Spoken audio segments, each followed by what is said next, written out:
tonight, I will teach you the repetition dashboard. First, I find a data set free download in Maven, and this is napili ko.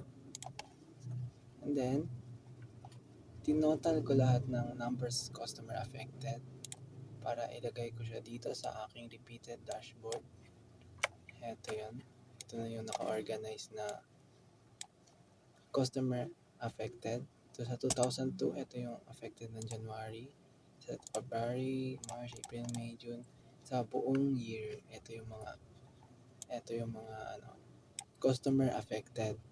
And then tinotal ko sila sa baba. Ito yung total ng affected kada years. Ito. And then saan ko kinuha yung total? Ito yun.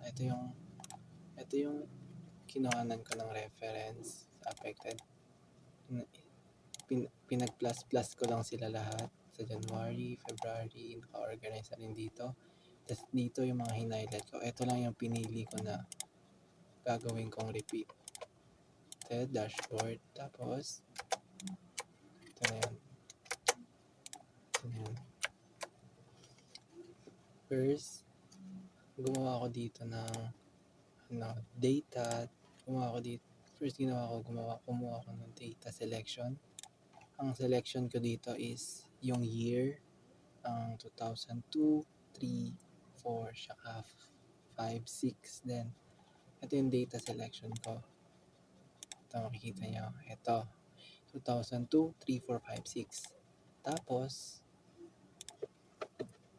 ginawa ko dyan, pag pumindot ka dito, kunyari ito, 3, automatic lalabas yung numbers of customer affected dito. Kita nyo naman dito na hinighlight ko, makikita nyo pareha siya dito sa 2003 na customer affected. Tapos yun, ang dito, ito yung tinatawag na repeat repeat dashboard. Ito yung repeat dashboard. Automatic siya nag-graph. Like, pipiliin ko yung 2002.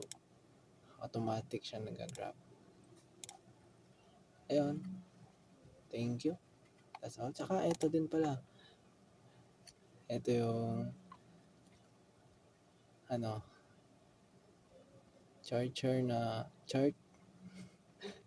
siya na graph din, automatic din. Pag pinili ko yung 2002 lumalabas. Nag-graph siya ng automatic. So yun, ito yung repeat dashboard ko. That's all. Thank you.